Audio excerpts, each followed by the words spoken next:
Our story begins in Powder Springs, Georgia, a quiet community just 30 minutes from Atlanta. In the early morning hours of January 14, 2013, Cobb County Emergency Dispatch received a 911 call. Cobb County 911. Hey, I'm at my ex-girlfriend's house, and I hear my baby crying in there, but I've been trying to call her or whatever. She has her come open the door. Does she have any medical problems? Not that I know of. I'm sorry, I'm just really kind of nervous, a little shaken up right now. Officers from the Powder Springs Police Department arrived on the scene and found the 911 caller, Joshua Gibson, standing near the front door of the home. Joshua was attempting to make contact with his child and his child's mother, Danielle Marshall. He told police that Danielle lived with her mother, Gloria, but Gloria was at work and he could hear his baby crying inside the house. The front door was locked, so they checked the windows. They were secure, so officers jumped the backyard fence and made entry through the slightly ajar rear door. The area just inside the door was the hallway. A child crawled out of a bedroom, crying and reaching up to one of the officers. Against officers' commands to stay at the front of the home, Joshua came around to the back door. The police handcuffed him and placed him in the back of a patrol car while other officers continued the search of the residence. In the kitchen, they found a female lying on the floor in the fetal position with a pool of blood surrounding her head and chest. An officer checked for a pulse, but there was none. After clearing the residence, a paramedic entered the home and declared the female dead. The woman appeared to have suffered a gunshot wound to the head and had been beaten or pistol whipped. A neighbor approached officers, stating that she was friends with the homeowner, Gloria. The woman made a call to Gloria, requesting that she come home immediately. After Gloria spoke with the officers on the phone, they released the child to the neighbor. Back inside the house, police located an identification card and determined the victim was Danielle Marshall. Officers secured the scene and detectives arrived to investigate the incident. The medical examiner estimated the time of death between 11 p.m. and midnight, roughly an hour and a half before the 911 call. Detectives did not see an exit wound on the victim. However, there was a bullet hole in a cabinet. They determined that the killer fired at least 2 shots. There were no shell casings, leading them to believe that the shooter used a revolver. Investigators and crime scene technicians collected electronic devices for further processing. As they continued working the scene, Danielle's mother, Gloria, rushed home early from her night shift. Gloria said that the police came up to her and told her there was a deceased woman in the house. She said, "Well, who is it?" Her mind wouldn't let her believe it was her daughter. The police told her that the victim was her daughter. She said it took a long time to register and that you wouldn't expect a vibrant 23-year-old to be dead. Gloria spoke with Detective Amy Randolph. She said it was a normal night and that she left for work around 9 p.m. The home wasn't burglarized and there were no signs of forced entry, so investigators believed Danielle knew her killer. While Gloria stayed at the neighbor's house, police transported Joshua Gibson to the Powder Springs Police Department for an interview. My name's Chris. I work with Cobb PD. How did you get home tonight? When you got off work about 7? How did you get home? Coworker Willie, he's been giving me a ride to and from work. So Willie took you home? For the past couple of days, yes. Okay. And he works with you at the Goodwill? Yes, sir. And then you got home, your sister was there. And then what time did Davita get home, you think? A little bit after 10, because she got off at 9:30. And when I texted her, I asked her to hurry up and come home so I can get some sleep. Do you have a key to the Danielle's house? No, I don't. I mean, I'm assuming y'all are going to go through text messages and stuff. Okay. Y'all are going to be like, all right, which Jesse is this, which... And that being said, when we do, yeah, we've got to, you know that. No, and that's... So we may be calling on you again to say, man, you got to decipher this, you got to decipher your life for us, man. But that helps us out tremendously. Because honestly, right now, you're the best thing we got to try and figure out what happened. Whatever I can do. I know, like I said, we hadn't had the greatest relationship, and I would like to talk to her mom, even though I know she's probably 100% convinced I might have something to do with this. I don't know. Did you talk to anybody else tonight? Danielle, you texted, or she texted you about 9. Yeah. Obviously, you talked to Davita and your sister tonight. Is there anybody else you talked to or texted with tonight other than that, those people? Since I've been home, nah. And going back to that drama you had when you got shot at, I know you talked with Detective Bradley, and I mentioned it earlier. And I don't know a lot about what happened that night. The car that took a shot at you, do you remember anything about that car? I told him that, no. No, I told him a truck or a car? It was a car. Mm-hmm. And all I remember, it was being dark, and it had to have been more than likely a 4-door, because I remember the back window being down, and all I remember is an arm coming out. Right.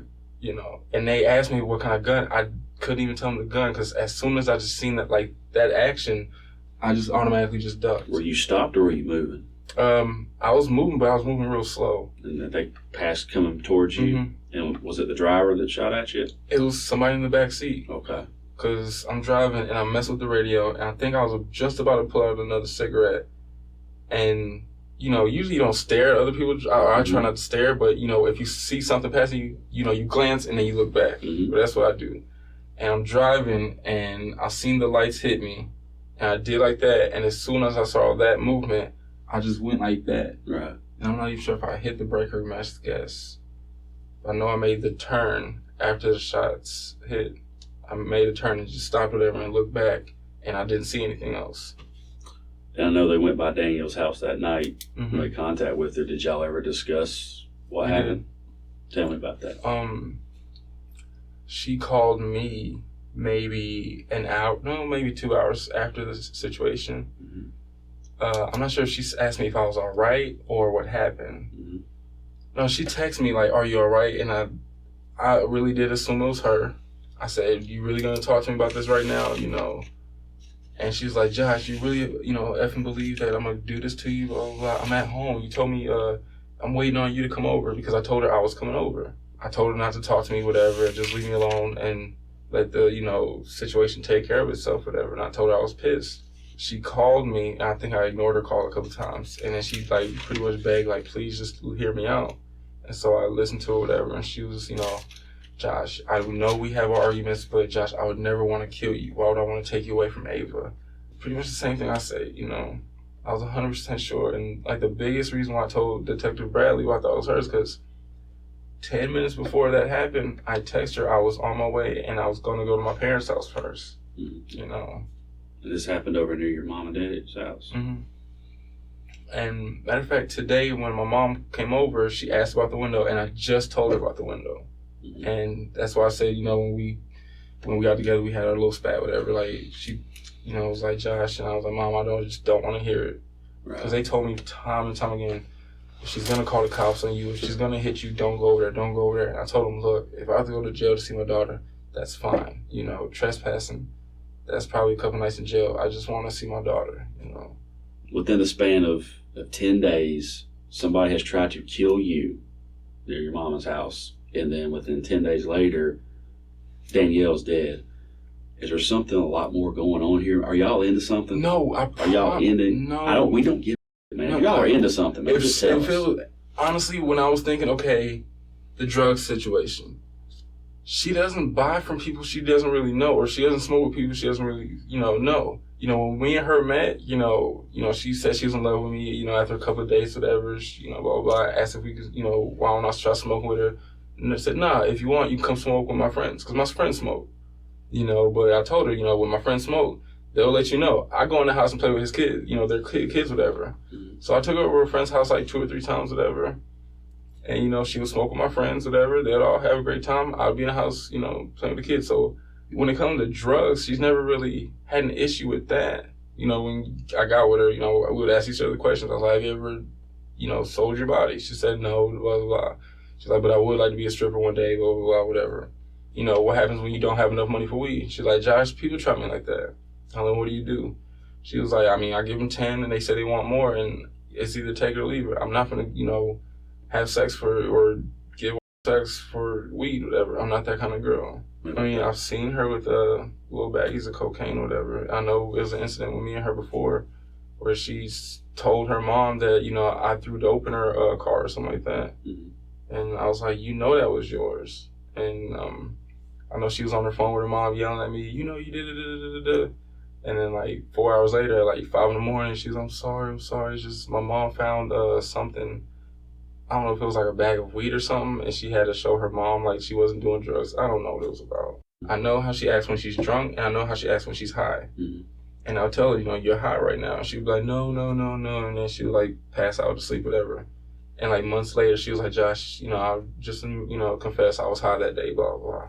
I know you mentioned she was really into social networking, you know, Facebook, Instagram, Twitter. Mm-hmm. Would she ever get on any World Star Hip Hop or whatnot? Did she ever get on Black Planet or Craigslist or Backpage.com? She had some dating. I'm sorry, I completely forgot. No, that's why we're asking. Yeah, she went on some dating. I have no idea what the dating sites were named. Okay. But it was like 3 different ones, and she would meet people, but she would never go out and meet them. She would just talk to them over the phone. Like I said, it's a lot of numbers that I remember. So her cell phone's the key, you think, to this whole, I believe so. Whole thing. Do you got any marks on you, like bruising, scratches, anything like that? A lot of them. What are all these from?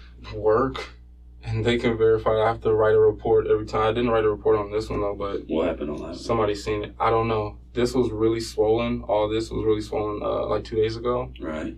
And everybody at work saw it. So I gotta ask, man. Yeah, that's why I'm asking no if you can explain the marks. Yeah, absolutely.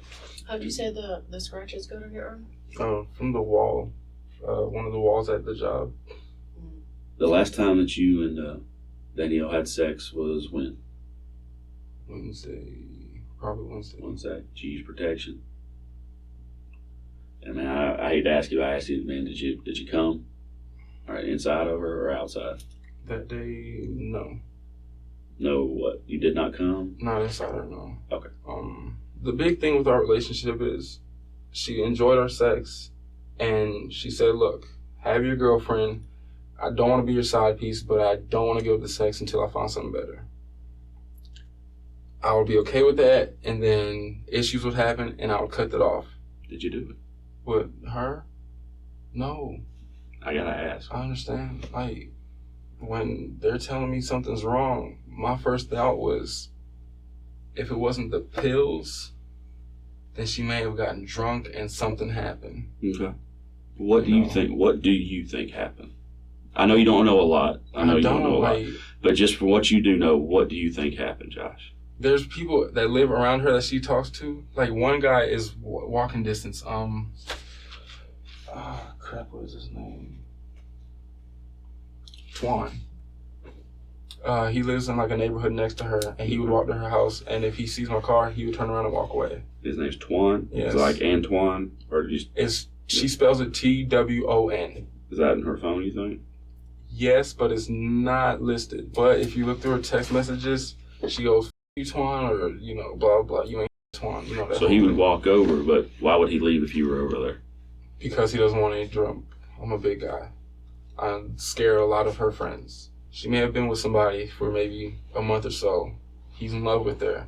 He wants her to stop talking to me or something and maybe move in with him or something, whatever. And I don't know, because of my incident, maybe he wanted to get to me to get to her. That's how I see it. If you were us, where would you start? Me. Being honest with Obviously, you. yes. Oh, you talking about after me? Yes. I don't know. I'll still be sticking with me. I'm just being honest with you. Is there any reason that we need to stick with you? I know we've had our issues. I know that's the biggest thing. If you look at our history, it's just back and forth, back and forth, back and forth. But it's never been this serious. If you look at the time period, I mean, 2 years, it's always been argue, fight, you know. It's been the same thing. It's never elevated to, you know, anything crazy. Mm-hmm. Why's your license suspended? I got a ticket. Never paid it. I was gonna pay with my taxes coming in. Every time I have the money, we're having to use it for something else. When we first got together, this is when me and Vita broke up. And, you know, she told me she wanted to leave the house, and I left. And I technically stayed with my parents, but I was always with Danielle. We worked together, so we would go to work together. We slept at her house together. You know, her mom knew that. Mm-hmm. And because we were together, she was happy. She didn't mind it. So, I mean, for 24 hours a day, we really did see each other constantly, whether it was work, at the house, for the 2 months that we were together. So that's why I know I've never denied Ava being mine, ever. Did she ever tell you it was somebody else's? Every time we got into an argument. So you'll give us consent to go through all your recordings and stuff like that? Yeah, 100%. When was the last time you had a drag-out fight with her? The only fight we had. That was the only one. You said it got physical multiple times. With her, it was only on her part. I've only hit back that one time. And when was that? I think before the summer. Other than that, I've never slapped her. I never left any marks on her. She's left marks on me, and the police would look at it, and they'll say, we can take her to jail, but then we would have to take you to jail too for trespassing. Mm-hmm. And so I'll say, all right, I'll just leave. Where's Ava? With the neighbors. She's okay. Mm-hmm. I've told her plenty of times, I really want to whoop your ass sometimes. Right. You know, I've told her that plenty of times. Like, I really want to just choke the crap out of you. But it's never been, I'm going to kill you, I'm going to kill you. I mean, she pulled a knife out. She was just like, get out my house, get out my house. And I was like, you too, and walked out. She said she wanted me dead once. Mm-hmm. And I recorded that on a tape recorder because my screen on my phone had broke. Mm-hmm. And I used a tape recorder because I was recording conversations. It was something else, had nothing to do with this. But I had grabbed my tape recorder to record a conversation we had because she was mad at me for something. She said something about she wished I was dead and we get hit by a car, or I wish you'd fall into the compactor at work. I hate you, blah, blah, blah. But she's never said that she wanted to kill me. When I first met her and she told me about all her abusive relationships, I felt real bad. You know, I was like, look, you know, a man should never hit you type of thing. To the point where after my daughter was born, I told her, I see why dudes beat you up. Like, you know how to piss people off. You say the most cruelest things in the world, you know. When my son was born, she said, oh, I hope you're happy, but just let you know, you better hope I never meet him when he's like 16, because I'm going to have sex with him just to get to you. You know, and that's something I would never tell my girlfriend. Like, mm-hmm. So you think her phone's the key? Yeah. I've erased her text messages that we would have just so she wouldn't show my girlfriend. If she's talking about sex, you know, I was sneaking, you know, when she would sleep or whatever, I'll sneak to her phone and I would erase just my text messages. I haven't done it in a minute, so you'll see all that stuff. Have you done that recently? No, I haven't. I was going to like Wednesday or Thursday, I told myself, I really need to erase the text messages because she's been saying stuff about sex and I don't want her to get pissed off at me and run to Walmart again telling my girlfriend that we've been having sex. Would Vita ever go through your phone? I know she kind of had suspicions, you know, or kind of worried about you going over there. Did she ever go through your phone? She would never physically go through my phone, but she would always ask, is that Danielle calling you at 1 or 2 o'clock in the morning? And I'll be honest, like, yeah. What does she want? What does she want? I was like, I don't know. She just keeps bothering me. I'll admit, I did it wrong. Does Vita know where she lives? Yeah. Vita's the last person I'm gonna think. Even when we had our issues, we have a son. Like, that's why I'm not concerned about Vita trying to hurt that girl or having somebody else hurt her, you know. When Vita was pregnant, we argued constantly. And then Vita had a miscarriage. And when she had the miscarriage, she thought she just couldn't have babies. So I'll admit, she went and this is when Danielle was still working at Goodwill. The Goodwill and Walmart are right next to each other, across the street. Right. She walked over to the Goodwill after her shift ended and waited for Danielle. This was right after the miscarriage, and she wanted to fight Danielle. Mm-hmm. And I had to jump in the car and rush to the Goodwill to stop it. And she was like, I don't care. I hate this. I hate her. Blah blah blah. And when we finally did get pregnant, you know, and it was actually going along good. You know, after like the 3rd month, we sat down and talked about the whole Danielle thing. And she told me, you know, just start being honest. You know, stop trying to hide things, because I used to hide the fact that I gave her money while she was pregnant. She told me to be honest about that, and she just said, you know, as far as my arguments with Danielle, just keep it between me and Danielle and don't bring it home. Mm-hmm. You know, because I was having an attitude with Vita because me and Danielle may have gotten into it. And she was like, you know what, just, you know, I'm pregnant now. I want to have a good, healthy baby, that whole thing. You know, just y'all take care of y'all's situation. She's a little upset that she can't still meet my daughter. She's been asking to see my daughter for the longest, as well as everybody else in my family. So Vita never threatened to kill her or anything. She said she would really like to fight her. From what you're telling me, Danielle wasn't the nicest person. She wasn't, but neither was I. So other than you, who would it be? As far as being in love with her and wanting to hurt her, Jeremy had a good history with her. And they were talking about getting back together, but I know he had an issue with me. Jesse was her longest boyfriend, and he's consistently tried to be with her. But she never wanted to be with him because of all the times he used to beat her up and cheat on her, and, she would catch him cheating on her, and he would still beat her up for it. Jeremy and Jesse, are they white, black? Black. They live around here? Are they local? I know she said Jesse lives in Douglasville, and Jeremy lives, what's the road by her house? Macedonia? Mm-hmm. He lives somewhere on the other side of Macedonia. I would think Jeremy would have a reason as to why to do it, because, again, they were the most recent people that were supposed to get back together, her and Jeremy. All she talked about was Jeremy. How she did him so wrong in the past, and she should have never cheated on him, they should still be together today, and blah, blah, blah. But she would never give you custody? Who? Danielle. No. That's the only thing that she has to hold over me. She used my daughter a lot. Because 9 months now, I still have yet to be with my daughter without Danielle. My mom hasn't seen her in 3 months, and I keep trying to tell her, be patient, be patient. I'm going to get her. I've talked to lawyers.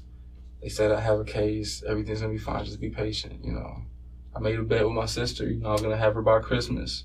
And I figured as long as the judge would hear my case, he would make something happen. But he wouldn't even let me plead my case because I didn't have a lawyer. But there's no firearms at your place Mm-hmm. right now, Vita? No. Y'all never actually purchased. Y'all just went shopping? Yeah, we just looked at, Gotcha. window shopping. Y'all can search the house.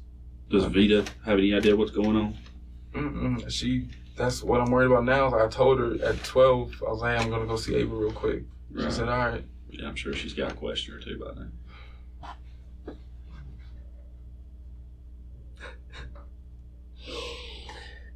What happened? Hey, Josh. I told you I got the warrant, right? Yes.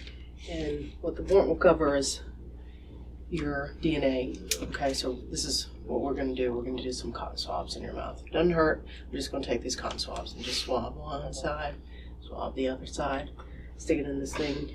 We're good to go.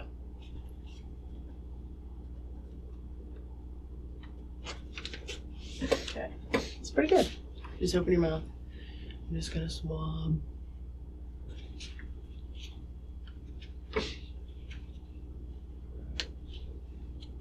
Am I considered like a suspect right now? Well, Possible something. Everybody's a suspect right now. I'm not accusing you of anything. But right now, I don't know much. So, to me, everybody's a suspect. They're gonna take you down to another room, take your clothes and stuff, take some photographs. After collecting his clothing, DNA, and cell phone, Joshua was allowed to leave. Investigators then spoke with Danielle's family and friends. Gloria said that after separating from her husband, she moved from New York to Powder Springs with her daughter and son.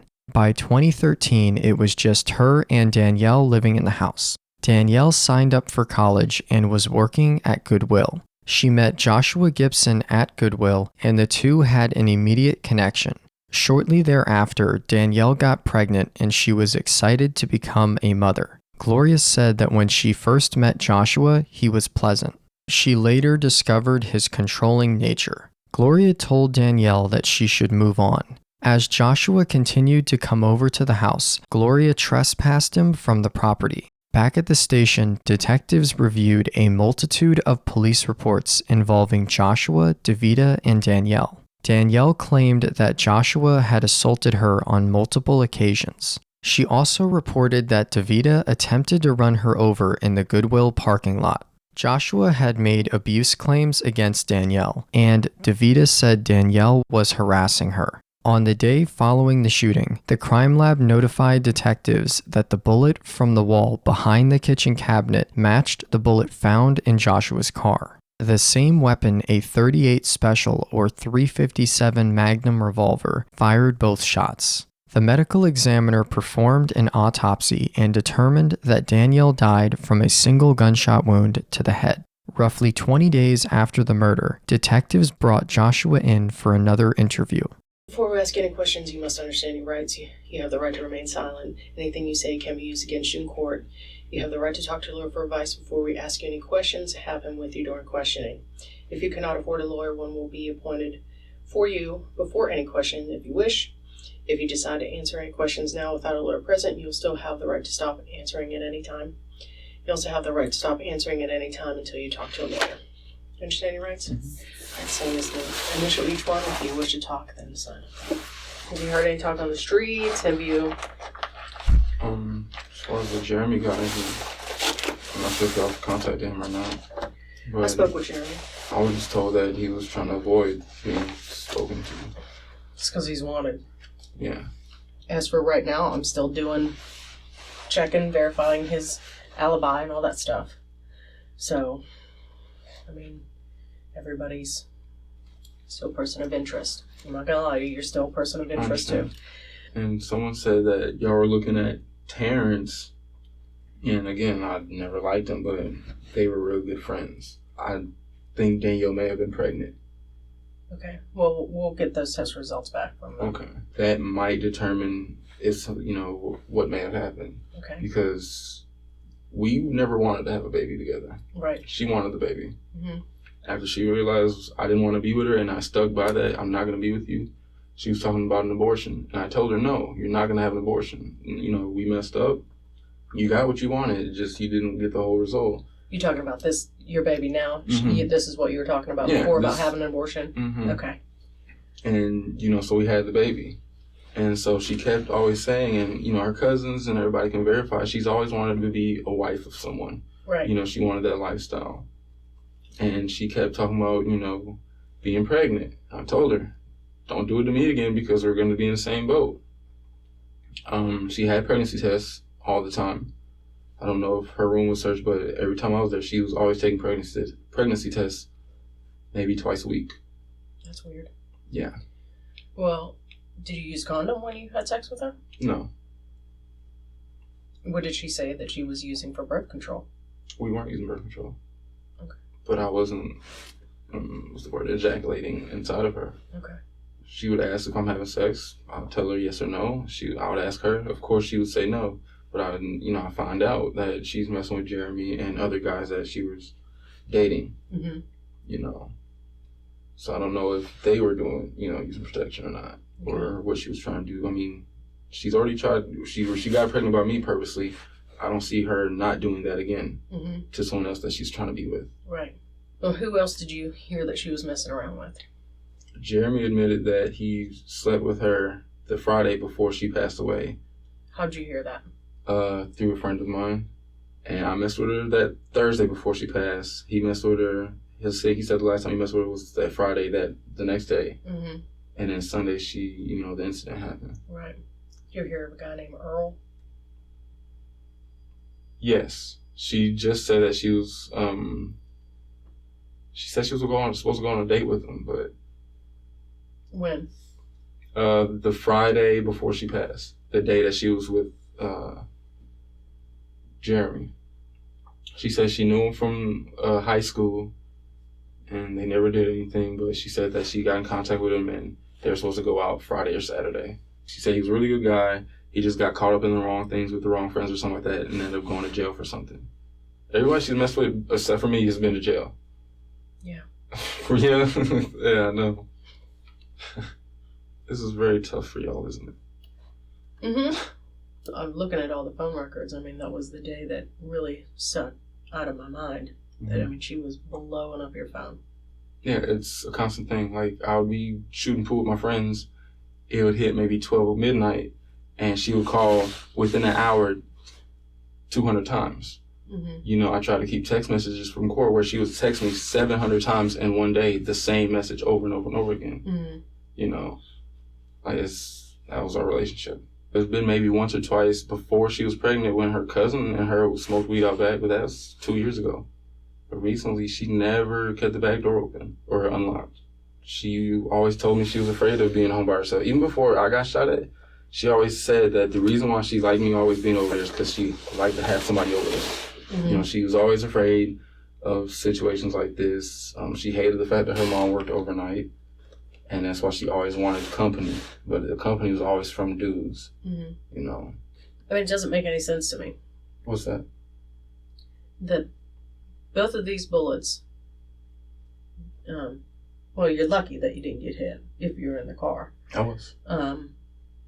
That they were at such close range and didn't go through but just one pane of glass, and also went through one door and not outside the other one. I don't know. I don't know if y'all need to check the metal. It's an older car, so if y'all need to check the metal in the door and see if something's able to stop that bullet or whatever, I mean, feel free. But I'm not sure what I'm being accused of right now. I'm just saying it doesn't make any sense to me that the bullets aren't going to go through the car.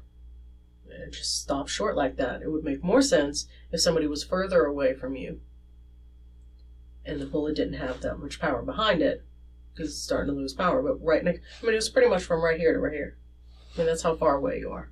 Now you're saying that you didn't tell your sister there was an accident, but she swears up and down that you told her it was an accident. No, I never told her it was an accident. She swears up and down that you told her that it was an accident. I didn't tell her that. It doesn't make any sense. Your story doesn't make any sense. I don't know what you want me to say. I want you to tell me something else, because it doesn't make any sense. That's the truth. I'm telling you what it is, what happened. Nobody around there heard any gunshots. I didn't hear it either. Which doesn't make any sense either. All I know is I seen gun and I ducked down and I closed my eyes and said, I love my kids. Which is at 10:30 at night. Mm-hmm. There's no lights on that street. But you happen to see a dark hand with a dark gun come out the window. When I'm driving and then I see my lights sitting there and I just see something like that come out. That's why when they asked me was it a revolver or the automatic or whatever, I said, I don't know. I just seen something go like that. That's what I saw. And as soon as I saw it, I just ducked down and closed my eyes. Because if I was trying to kill you and I'm coming towards you, right, I'd be shooting, I'd be unloading. I mean, what kind of criminal doesn't try to unload when they're doing a drive-by? I don't know. I mean, you would think that your front windshield would be hit. That doesn't make any sense. Two vehicles coming this way, and your front windshield doesn't get hit, and the bullets barely pass through the vehicle. I don't know what to tell you. Tell me the truth of where this happened at. I'm telling you the truth. Why didn't you haul ass out of there? I certainly, if somebody just shot at me, I don't know. I wouldn't stop right there. I don't know. I reacted the way I reacted. You know, I don't wake up and plan on how I'm going to deal with getting robbed or getting shot at or somebody wanting to fight me. It's just... Well, I mean, I don't plan in, these scenarios. Well, maybe some scenarios do because I'm like that. But still, if somebody just shot at me and my window's busted out, I certainly wouldn't stop. What if they turned around? I don't know. That's why your story don't make any sense. Well, I apologize for it, but all I can tell you is what I can remember and how I felt, sort of. Who pissed you off and was shooting at you? I don't know. That's what I was trying to figure out. I told them, I said to the 911 operator, I think my baby mom's just trying to kill me. Because I don't beef with anybody. It's nothing I can tell you. I feel like I'm being accused of something I don't even know what I'm being accused of, but like, why would I lie and somebody try to kill me? Like, that makes no sense to me. Just your story doesn't make any sense. I mean, I went out there and reacted to the scene. Mm-hmm. Couldn't see. Mm-hmm. Couldn't see anything. Because I wanted to believe you. Fine. But it doesn't make any sense. What makes sense to me is you're taking her car to go see baby mama number one. She's trying to stop you. I've taken her car plenty of times. Matter of fact, Danielle told me I need to start taking her car because her neighbor in front of her house knows what my car looks like and would always call Danielle's mom and say, he's back over there. And Danielle's mom would say, I want him out, blah, blah, blah. And Danielle kept telling me, you need to take your red truck, you need to take your red truck. And Vita said, fine. Maybe some days, if she was in a good mood, she might be okay with it or let you take the truck over there. But there's no way that this girl believes, and believe me, she doesn't believe you all the time, I know. that you're not screwing her. And you were. That she's not pissed off about it. We have a son together, and she would leave before trying to jeopardize her family. We never had physical problems like that. Really? That's not what your mom says. My mom doesn't know about our relationship. Yeah. When Danielle's baby was born, you stayed out all night at the hospital, Mm-hmm. and then you came back, and the Vita was so pissed that she slapped you. No, she didn't. That's what your mom says. She never touched. Not at my parents' house, because number one, if me and Vita argue at my parents' house, my dad tells us we need to go home. Why would your mom lie? I don't know. And you can accuse me of lying, but you're asking me to tell you the truth. I'm telling you. I don't know if this is your way of trying to find the missing link or something. This is what your mother told me. Because, I spoke to your mom, I spoke to your dad, I spoke to your sister, Mm-hmm. I spoke to DeVita. Mm-hmm. I'm telling you, this is what your mother said. I asked your mother, I said, did you ever see any physical violence in between them? She said, yes. When you stayed out all night at the hospital, personally, I was on your side that time. You're having your baby. Of course you're going to stay out. But she was pissed. Your mom was pissed. And then she heard a slap. She came in and asked DeVita if she hit you. And DeVita said yes. Vita never hit me that, no. She was upset with the fact that she was having a miscarriage. So everything pissed her off. Her seeing kids with their parents on the streets or going shopping, seeing kids with their parents. The fact that I'm still seeing Danielle and the baby, whatever. Yes, that stuff pissed her off because she was having a miscarriage. But as soon as we passed, the first miscarriage didn't last more than 8 weeks. As soon as we made it to like 10 or 12 weeks, we hadn't argued since. So you're saying that 10 to 12 weeks after the miscarriage, you've never had an argument with DeVita? Nothing big, no. Nothing. I can pretty much say that, yes. That's not true because it was only a couple months or a month or so prior when she had to look up Danielle's address because you weren't answering the phone.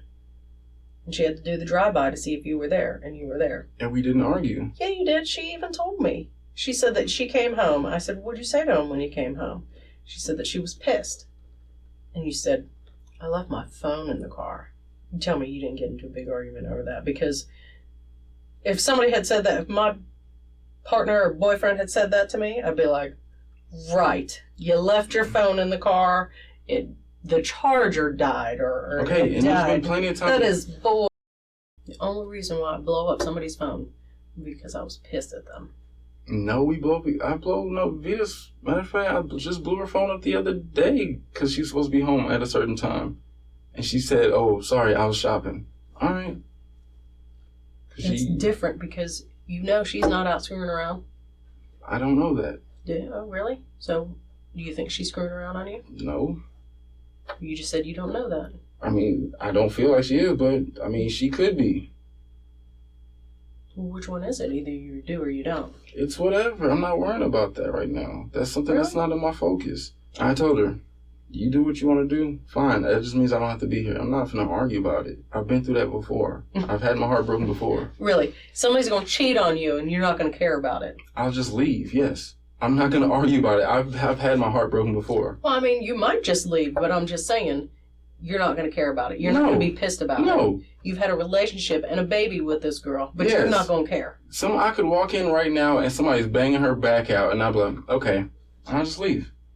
Because I've learned the reason why people get in trouble right now is so many men in jail right now because a woman has pissed them off. Okay, you may be a calm guy and you seem like a calm guy, but that is, no one on this earth is going to come home and see their woman getting getting banged and just be like, okay. No one. I don't even think Jesus would take that okay. I don't believe in Jesus, so. You're not going to care one little bit. No. No.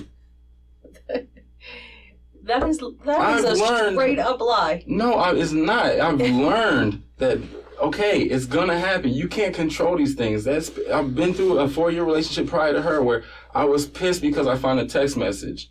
And my uncle had to sit there and tell me, you're going to be a man now because every man has to get their heart broken once. You're telling me that you're not human and you don't have any feelings, because that would be I have feelings. absolute... Well, if you had feelings, then you would be pissed. But my feelings right now are with my son and my daughter. Mm-hmm. I'm not worrying about my woman. I can't just get another son and daughter. That person is who they are. But as far as a woman, I can go to Walmart and find another woman. Well, it sounds to me like you don't give a f- about Davita. I love her. No, you don't. Because if you loved her, you'd be pissed that she's somebody else. No. But you cared if Danielle did it. No, I just didn't want nobody around my daughter. That's not what everybody else told me. I know. So she never made you jealous? At the beginning, yes. So how is it that Danielle can make you jealous, but you don't give a f- about Davita? Don't know. So you had a lot more passion for Danielle. Yeah. It's gotta be. That day I was worried, okay, she's not responding. Usually 12 o'clock midnight, she's not asleep. She usually goes to sleep about 2 or 3. So I figured she was up. So with her not responding, I'm thinking, okay, I knew she was already smoking weed again. And if she's smoking weed, she's possibly doing coke again. So it's either the coke or the booze. And that's what I'm thinking. I mean, but she never had a problem taking care of Ava by herself before? She has. When? There's been 3 or 4 times where she's dropped Ava. Or Ava would fall off the couch and I would rush over there. Not to anybody's knowledge or anybody's statements that she loved that child, wouldn't do anything to that child. Wouldn't do anything to put that child in harm's way. According to them, yeah. Do you think otherwise? Yeah. Why? She's made a statement to me before saying, Josh, you better hope you don't get custody because I'm not going to live without Ava. And, she's already threatened twice about suicide. One, being pregnant. So, and then, of course, her family doesn't know a lot of things about her that I know. Like, what else? Just like I constantly, when me and Danielle were together and I realized why she was so sexual and why she was the way she was, I tried to explain to her mother and sit down with her mother and tell her, Danielle was at an early age. You need to talk to your daughter. Oh, she was never touched. I never let anybody around. I'm like, look, she told me that when she was 13, the dude, whoever lived across the street at that time, who was, I think she's told me like 21, 22, used to mess with her. And I told her, you need to get her help. She kept viewing it as she was, so maybe she could have been physically raped. And she just wasn't too embarrassed to tell me that. But according to what she was telling me, she just told me that the guy that she was, always admiring, he was, like 10 years older or whatever, he would always make her do things with him. And I told her mother that about 3 or 4 times. She never, said anything about that. She never asked Danielle about it or anything. You're calling her, you're texting her, you're on your way over, or somebody there. You're very, very worried. This is in your own words. When you get there, you're knocking on the side of the house to get her attention. You hear your baby crying. You're already frantic. But all you do is just stand there. I called 911 and told them I was worried. There was only one other time where she left. But if you were worried to call police, even from your house, why wouldn't you think, well, let me just go in and check myself, because if I call the police, I'm going to get arrested. Because how am I going to get in if the door's locked? Go check. You're so worried you only look through one window? Yeah. I'm not thinking, okay, she's dead. I'm thinking, okay, what the hell's going on? Did she go down the street again and just leave Ava here thinking Ava's asleep? I'm not trying to cause a scene. I've caused a scene 3 other times and cops keep telling me I'm going to get arrested for it. If you weren't trying to cause a scene, then you wouldn't have went over there. That's how we were. You think she's crazy, could do anything, but you just look through one window and you spark up a cigarette. Okay, had I broke the window, went in there, and then I guess she been in the shower or in her mother's room asleep. I don't know. Okay. She wouldn't have been in the shower for as long as it took you to start when you started calling her and texting her. I don't know. You're leaving out stuff because none of your stories make sense. There's nothing I'm leaving out. I'm not leaving anything out. Your actions don't make sense. I'm sorry. I know I'm not like everybody else. I'm me. So what do you think Davita would do if she found you screwing Danielle? Leave me. She'd be pissed. Yeah. She'd be hurt. Yeah. Irate? Sure. The opposite of what you would be. Yeah. So who picked you up? Rita. Okay. Tell me about that. Picked me up. Asked why I couldn't get my car. Asked me what was going on. Said she even called me all night. Asked if everything was okay. Did Danielle press charges on me? Whatever. And we briefly talked about it. What'd you say? I told her what happened. And what'd you say? I told her, I don't know what's going on with Danielle, but detective said that she's dead.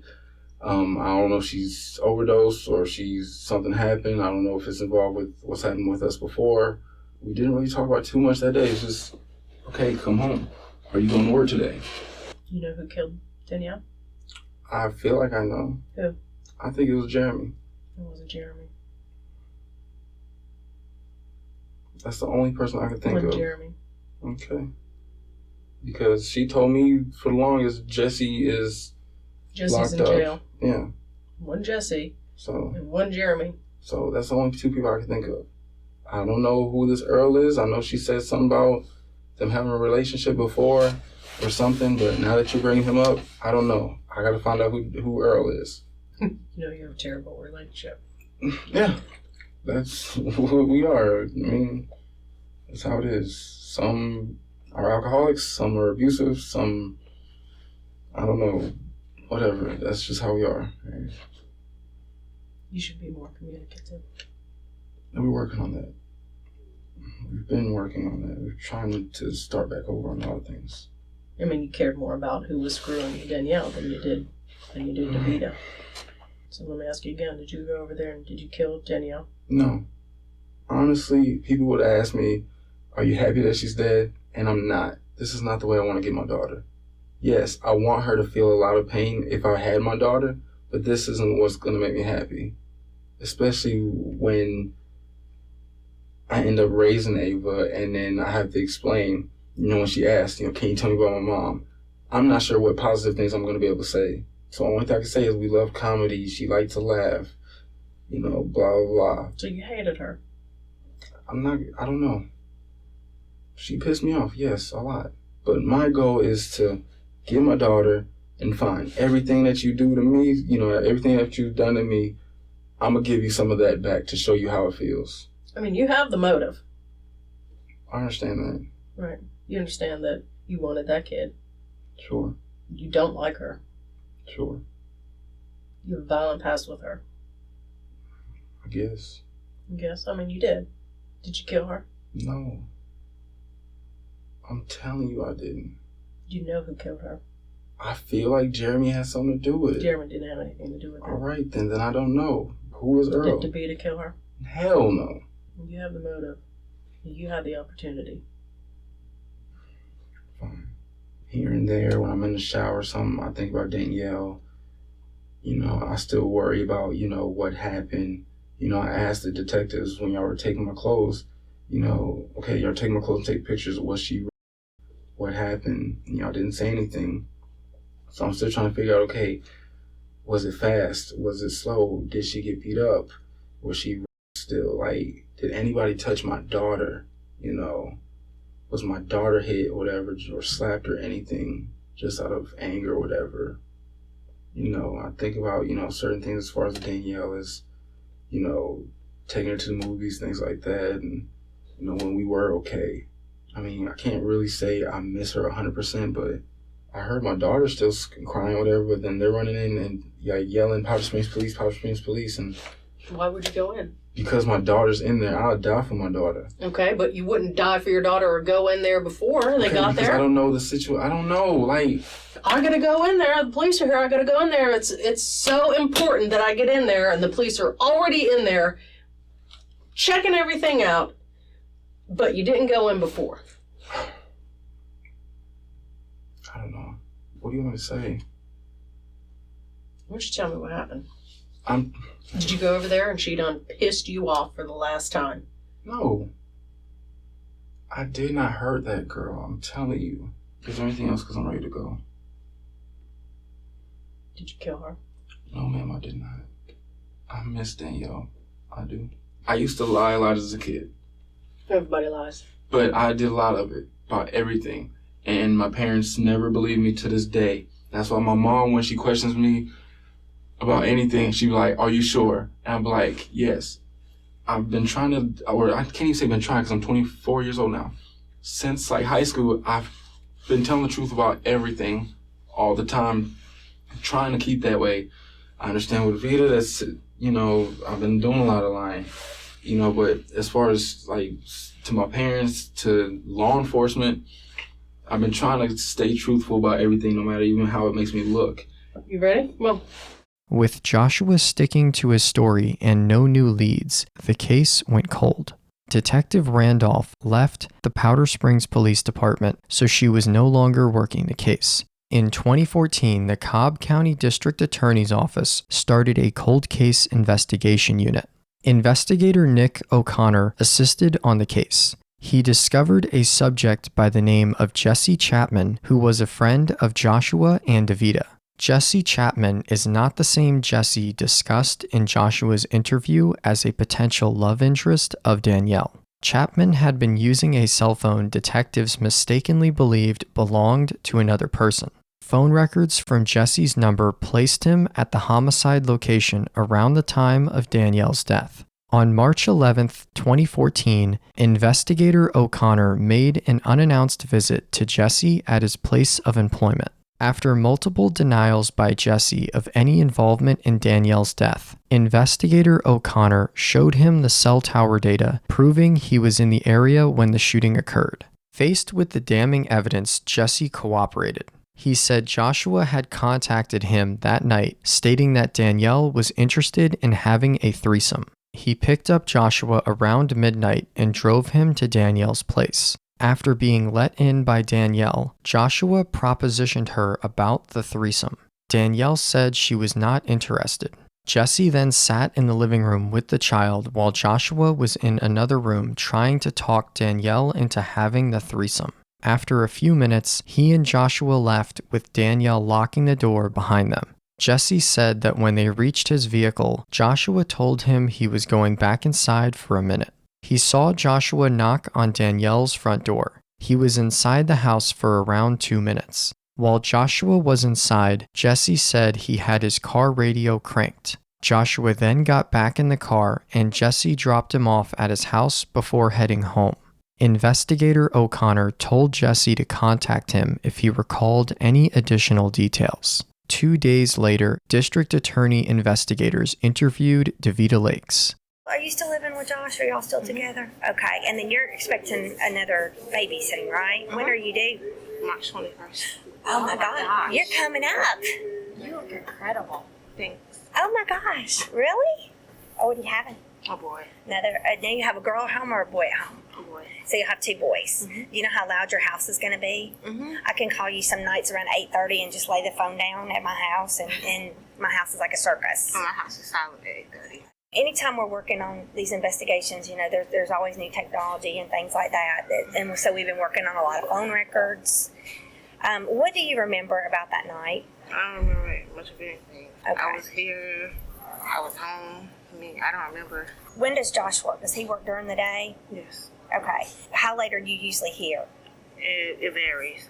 I'm here. I can be here to 10, 11, 12. On this particular night, do you remember how late you were working? I don't. From my understanding, you guys were together. Y'all broke up for a little bit, and that's when he got with her. Mm-hmm. She got pregnant, and then y'all got back together. So, but he would still go see her, or go see the baby. When would he do that, and what did you know about that? He would go in the afternoons, like at night, because like her mom didn't want her to, like, him to be there or whatever. And he would say, "I'm going to go see Ava." I'd be like, "Okay." Do you know what time he would usually do that at night? It would be usually after 9. After 9. Okay. How did you find out that Danielle had been killed? One of my coworkers texted me and was like, something going on over at the girl's house. When I picked him up, he was like, somebody killed her. Where did you pick him up from? I had to go. He was in my vehicle, so I had to go and pick up my car. Okay. My coworker texted me early in the morning. It was like something happened at that girl's house. Where was Josh at? I guess he was still at her house or at the police station or whatever. Okay. Okay. So do you remember him leaving the night before? I don't remember like any times or anything. But yeah, he left to go see Ava. Okay. Do you remember him coming back and leaving again? I don't remember. Okay. When he would go and see Ava, how would he get there? He would get there in my vehicle, or, well, for the longest he didn't have a vehicle, so Right. it would be my vehicle. Okay. But he would typically take your car. Is there any reason he would call somebody else to pick him up and take him over there? I wouldn't know. You wouldn't know. He Okay. would just be like, I'm going to see Ava. When he would call or when he would go see her, would he typically let her know? How would he let her know he was coming over there? His phone, your phone, whose phone would he typically use? Did he use your phone? Sometimes he'll use mine, sometimes he'll use his, because his phone is prepaid and mine is not. Okay. He used your phone to call Jesse to come and pick him up Okay. and take him over to Danielle's house. Okay. We know that. We interviewed Jesse. I didn't interview him, but a coworker interviewed Jesse a couple days ago. Because when we start working on phone records, we can start seeing stuff, and we start looking for just things, just different things. And when numbers pop up that we can't identify, we go and we say, "Oh, whose number is this?" And lo and behold, it's a guy named Jesse Chapman. Well, who is he? And we do stuff on it. He called Jesse to come pick him up that night at 11:22. Okay. When we know for a fact that Jesse picked him up, because Jesse said he picked him up. And they went over to Danielle's house. And this is how we know they went to Danielle's house. Now, Josh didn't use his phone. He hadn't used his phone in several hours, and he didn't use his phone any of this times. But all these things here, those are all basically shows where Jesse was when they were out. Does that make sense? He called him. He was up here waiting for Josh to call him, and he picked Josh up, and then that's gonna be Danielle's house right there. Did you know he left and came back that night? I don't have any clue. Would it have been normal for Josh to go over there and come back again? Sometimes, like, she's like, "Oh, come, no, don't come. I don't want to see you." Like, they go back and forth, but I try to stay out of it. I know. I've always been like, you deal with her. I have nothing against the baby. I'll stay over here. You deal with her. That's between you two. And you're a good person for doing that. I'll tell you, I have to commend you for being able to stay out of that like that.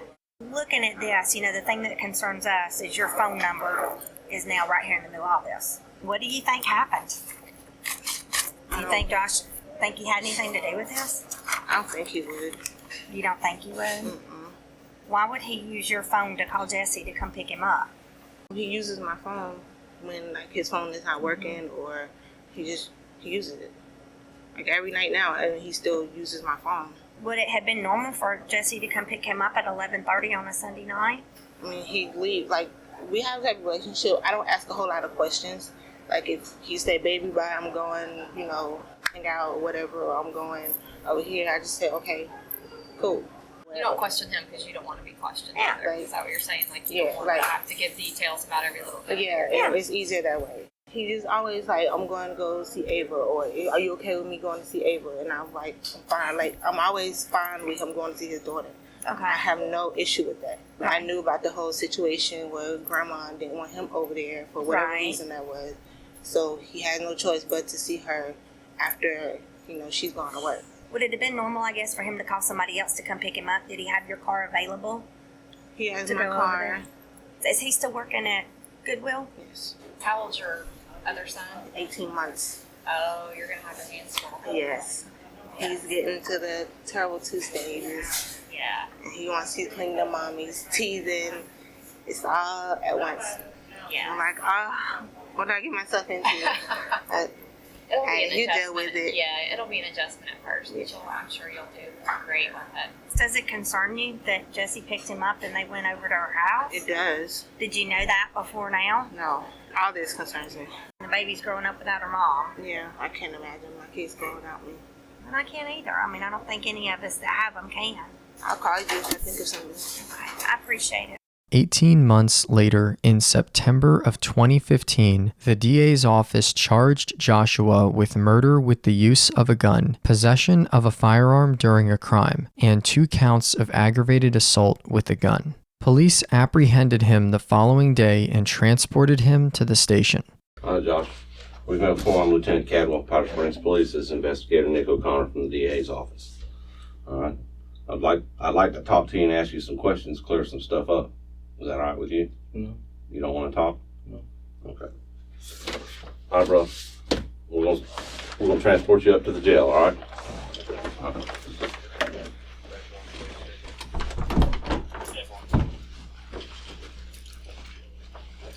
All right, Dave, stand up, man. What's on your back?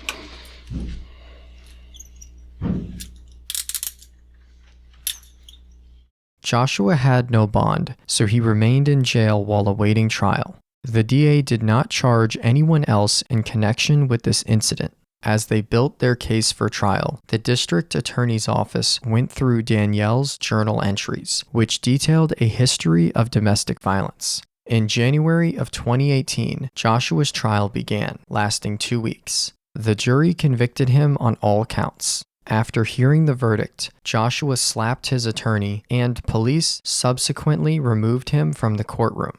The judge sentenced him to life without parole. Detective Randolph was overjoyed that justice had been served for Danielle and her family. Following sentencing, Investigator O'Connor interviewed Joshua at the jail. Joshua very coldly admitted to being the killer. He explained how he did it and that he wore a shoe size too big to confuse police if they looked at him. He entered Danielle's house, pulled out the .38 revolver, and attempted to shoot her twice. With only 3 rounds loaded into the gun, it took 3 trigger pulls for a round to cycle into the chamber.